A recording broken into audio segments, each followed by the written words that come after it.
Nonplus Jerry Jones compares slow negotiations with DeMarcus Lawrence to Emmitt Smith, Clarence E. Hill Jr., Star Telegram. The negotiations with DeMarcus Lawrence are slow going. The Cowboys have come up on their offer to Lawrence but not enough to his liking, and the two sides remain far apart in negotiations. Still, Jones said Lawrence postponing surgery and possibly not showing up is nothing new for him. They're all points to consider and they cause you to give and take, Jones said. Again, those are considerations. It's a misnomer to call them concerns. It's a misnomer to sound frivolous or trivial about it. Every point has to ultimately be agreed to before you can agree to go forward for several years for the kinds of dollars we're talking about right there. This is just not anything I haven't been involved in hundreds of times. But Jones acknowledged that because of the type of contract that Lawrence is likely going to get, between $20.50 million $23.5 million annually with upwards of $50 million guaranteed, the first year is the most important year. That is when he will get the bulk of the money.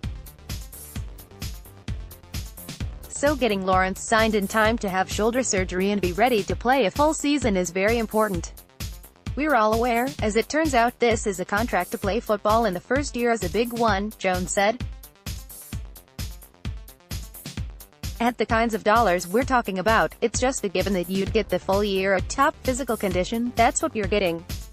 If you don't get that, it depreciates what you're doing. It works both ways. Jerry Jones not sweating tank contract yet. David Hellman, DallasCowboys.com. Jerry Jones reminds us he's been through this a number of times and exudes confidence all will be resolved. That circles things back around to the beginning. From the sounds of it, the Cowboys and Lawrence haven't made a ton of progress. As late as the hour might feel, though, they also have time. The deadline to reach a long-term deal with a franchise tag player is July 15th, which is still nearly 4 months away. So the questions will persist, and Jones will keep answering them. He didn't seem particularly bothered by the situation as it stands, noting that he has no intention of being cavalier about it. After all, as he pointed out, he's done this a few times before. This is a significant thing for not only our franchise but DeMarcus' life, he said. It would make anyone be very, very judicious as they are working through the terms of this agreement. So the fact we don't have something done today is not inordinate when you look at the things that are at stake here. Why did the Cowboys sign W.R. Randall Cobb, and what does he have left to give? Bob Sturm, The Athletic, excited about the addition of Randall Cobb to the Cowboys' offensive arsenal. So is The Athletic's Bob Sturm, who weighs in with his thoughts. For $5 million, only $2 million of it guaranteed, this has a chance to be a really nice addition for the Cowboys. Cobb is very intelligent, knows what to do when plays break down, and is not remotely scared of big moments. He also has been through some wars and his body is not what it used to be. Perhaps it is an unfortunate series of events, but the more likely answer is this is what the normal decline of a smaller player built on speed looks like. Cobb has played for a long time and taken a lot of hits. Either way, he is not Cole Beasley.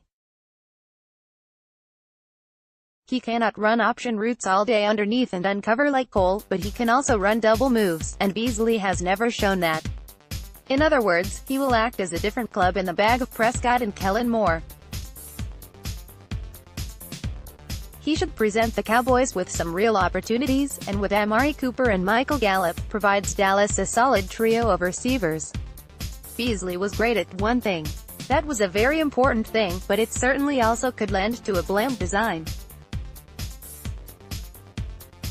Scouting report, Aloka's best fit at safety, Brian Broaddus, DallasCowboys.com. Over at the mothership, former scout Brian Broaddus breaks down the play of new safety George Aloka. I believe he sees things well. There is football intelligence to his game. Doesn't get fooled. Nice job of disguising the blitz. Didn't tip off that he was coming. Consistent wrap-up tackler. He's not going to let you down in this area. He will deliver a blow on the goal line. Would not call him quick-footed.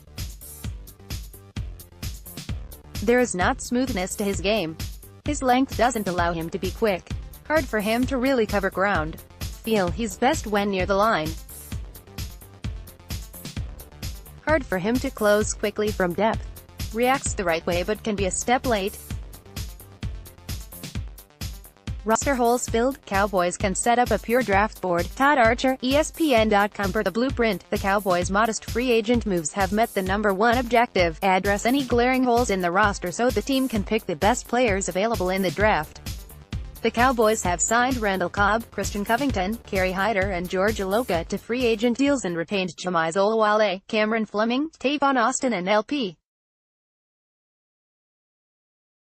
Louduser, while chewing up roughly $14 million in cap room.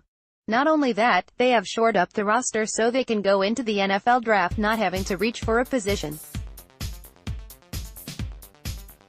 Cobb is the biggest signing, but the cost was just a one-year, $5 million deal. Cobb can help replace the production lost by Cole Beasley's departure in free agency to the Buffalo Bills.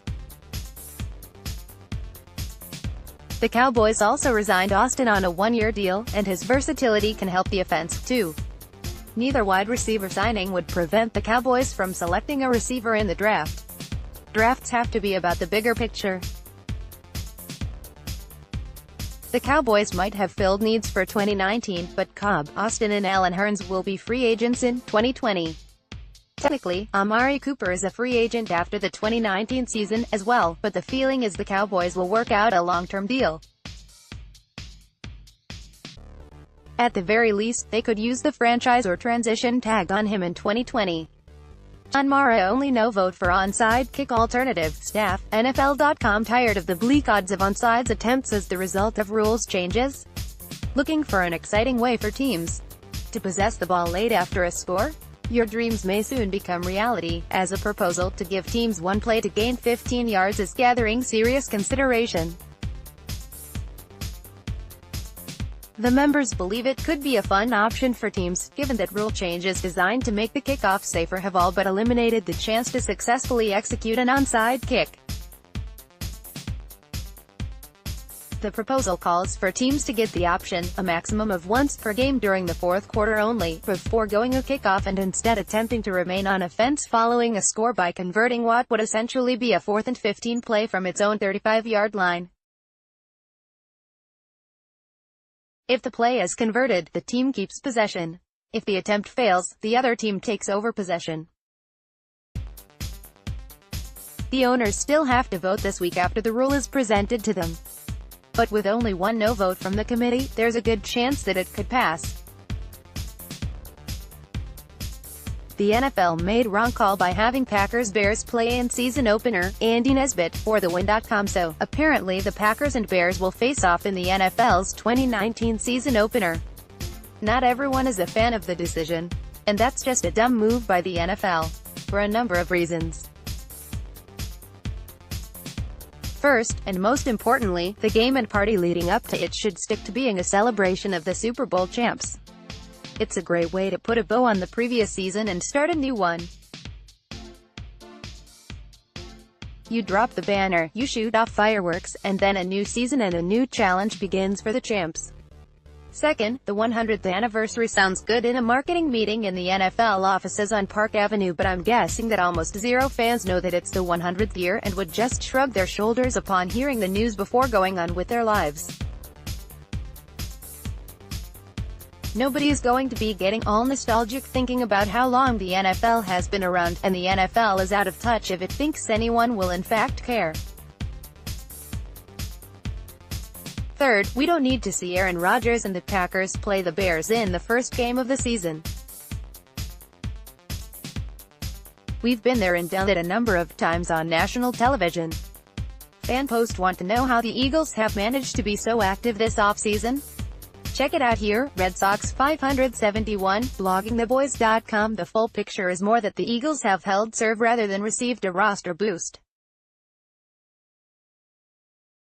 And given the team's recent championship and 2018 playoff appearance, that's just fine for continued competitive play.